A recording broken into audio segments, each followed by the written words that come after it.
No social media for a year? Why would anybody do that? Was it worth it?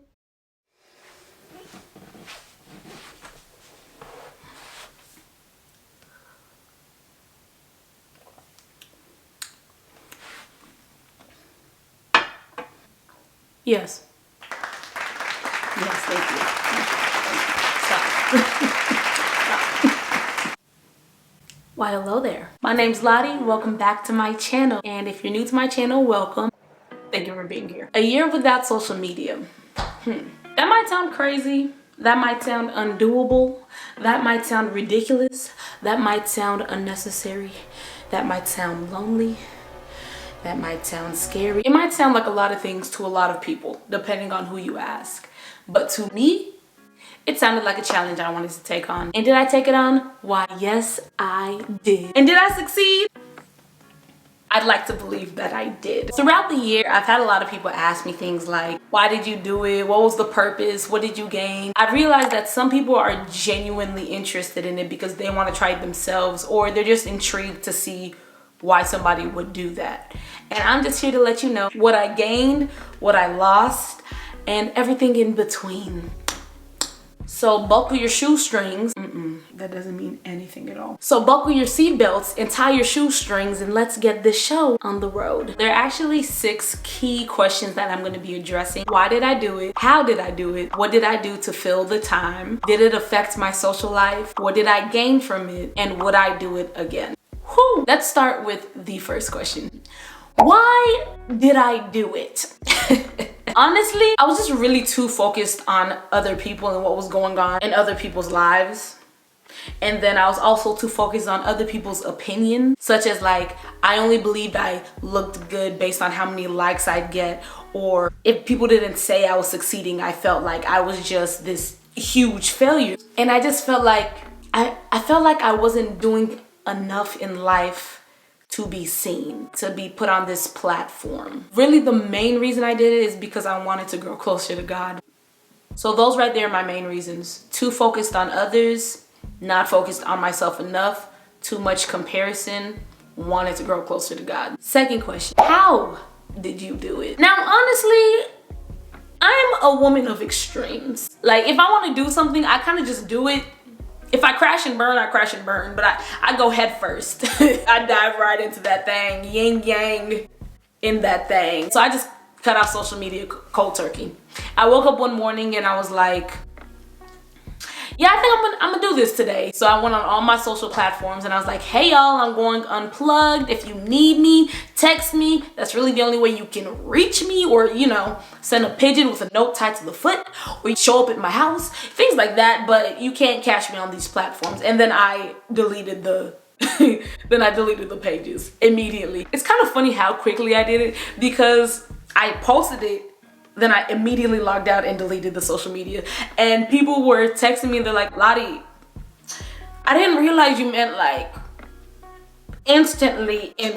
I thought you meant like in an hour, you know, you'd let people have a chance to say something to you. Yes, instantaneous disappearance. I mean, but let's be real here, or let me be real with myself. This old brain is not as great as I wish it could be. And I just knew that if I didn't write down my social media logins and the passwords, I was going to forget them in a year. So I made sure to do that. So pro tip, anybody, if you're thinking about doing this, make sure you write down your logins. You will regret it if you cannot get back into your social medias. I mean, unless your goal is to never come back.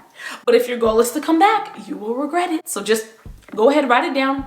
Put it somewhere. Do not trust yourself to not forget. Put it somewhere. Now, what did I do to fill the time? I'm gonna be honest with y'all. It was a little difficult at first. I literally had no clue what to do with my empty time. Like, I kept picking up my phone and like scrolling through my own pictures on my phone and looking at the news and just swiping between screens, looking at the whole. I had no idea what I was doing with my time. It was so sad. But then eventually, after like a couple of days, I told myself, Lotte, you know what? You need to just go ahead, Make a list of hobbies, make a list of things that you've always wanted to do with your free time and accomplish them. I wrote things like do yoga, read a book, go for hikes, and I accomplished none of those hobbies. None of them. But I tried. What I actually ended up doing with my time is, I don't want to be cliche, but I really spend a lot of my time living la vida loca. Yes. Well, living and then doing other stuff. I had lots of conversations. I played a lot of spades on my phone. I streamed a lot of TV shows, and I watched a lot of YouTube. And I know. Some of y'all probably consider YouTube to be social media. And to me, to an extent, I do too. But the way I was using it, I didn't think that it qualified as me using it as social media versus me using it as Netflix. Because I didn't watch any of the pop culture channels, gossip channels, or just any of those compilations of memes or I was completely out of the know. I used it like I would Netflix. Now, I know that I said that the main reason that I went off social media was to get closer with God, and that's true. But I truly, honestly don't believe that I did everything that I could have been doing spiritually last year. I read my Bible sporadically every now and then, but I have to admit, I really didn't spend the bulk of my extra time focused on my faith as I had planned. And that is like the main reason why spiritual growth is my main New Year's resolution. Speaking of, if you haven't seen that video, get on over there. But what's crazy is I grew so much in my faith this year, and I feel closer to God than I ever have. But I do think I could have accomplished more. And I will this year. I will. I'll try. Now, did it affect my social life? Yes. Yes, it definitely did.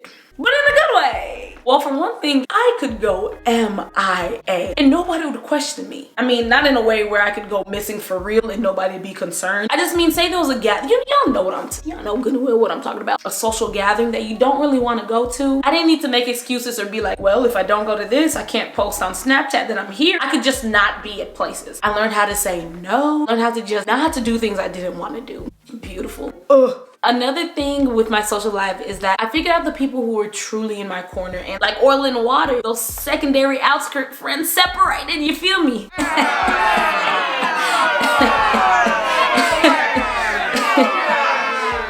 I really began to appreciate my time with friends even more. I was so much more engaged in life updates because I didn't learn the intel on my friends other than talking to them. So it drove conversation, it drove social interaction. It was great. And we also had much deeper conversations when I talked to my friends because we couldn't depend on what was going on in pop culture. I mean, there are some times when my friends would inform me on something that's going on because it was something that I needed to know. Not any like random little stuff like that, but things that actually mattered. We talk about those, but besides that, we just had deeper conversations.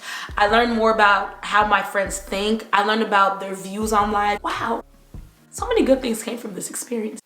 Now, aside from the good things came, I wouldn't even call it bad. I just felt so old. Like, I felt so old last year. I never knew what was going on. I was completely out of the know. I can't even describe it. I literally can't even describe it. I found myself saying things like, is that some new cool kid slang? Did you just say a meme? You got some cool moves there. Is that a new jig? Yeah, that part of social life, not understanding what people were saying around me, I could have gone without that. That was uncomfortable. Now, specifically, what did I gain from this experience? First and foremost, I've said it already and I'll say it again, I gained a deeper connection with God. Like, think about it. I couldn't tweet every time I was frustrated in life or going through downs. I couldn't vent my frustrations on a black screen with white words on Snapchat. I couldn't fill the void in my own life with other people's accomplishments and treasured moments. No, at the end of the day, all I had was God. And taking away social media really made that raw and real. Another thing I gained is that I became super aware of who I am. I realized the things that actually mattered to me versus the things that I felt should matter to me based off what social media projected onto me. I really found comfort in my own identity and who I am. I'm not saying I like reached the final tier. I'm just saying I'm climbing that hill. I faced my deepest and darkest emotions, trials and tribulations this year, and through it I learned myself. Major side note, no social media will really make you learn you. There is no escaping your own company when you have nothing to fill the void with. I mean, like I said, I had things like shows and my games and stuff, but that core time I had was just me.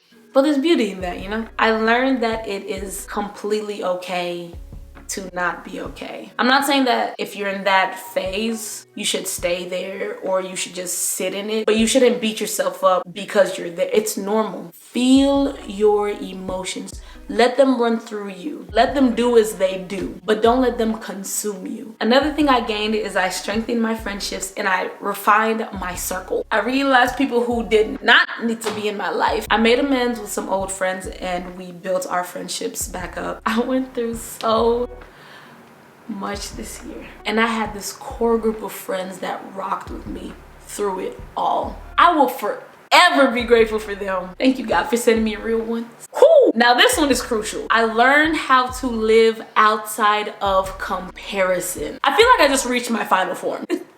I really didn't feel the need to be perfect. I truly learned that where I am in life is exactly where I need to be. Just like where anybody else is in life is exactly where they need to be. I truly believe that everything in life happens for a reason, and also every single trial and tribulation you face is building your story. Through this year, I learned that I really need to just read my own book instead of peeking over the shoulder of somebody else to see how fast are they reading, what chapter are they on, what book are they reading.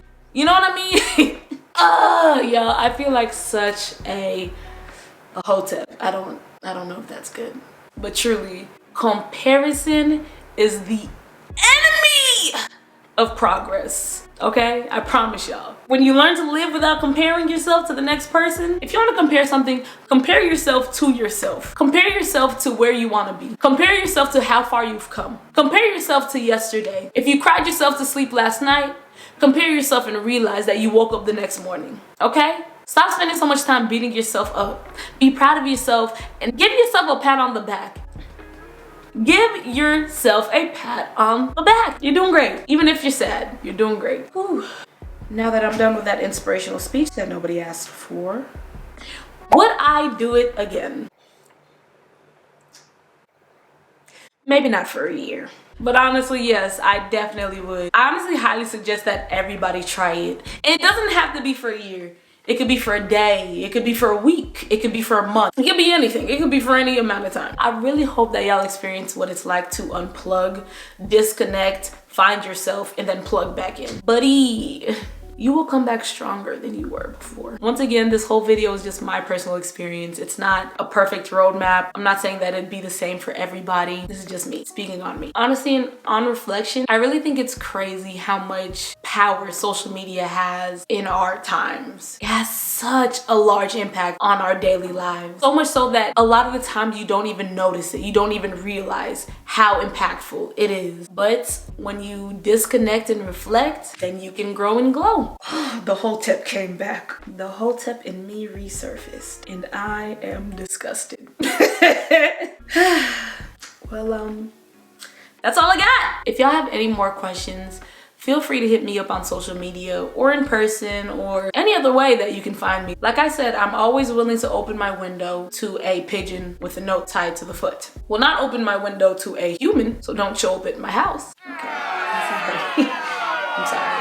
I get it, I'll stop. Okay, I really hope y'all try it. And if you don't, I hope that you just learned something from this video. And if you didn't learn anything from this video, I hope I at least kept you a little entertained. And if I didn't keep you entertained, I really don't know why you made it this far. But yeah, so have a blessed day, or as 2010 me would like to say, bye.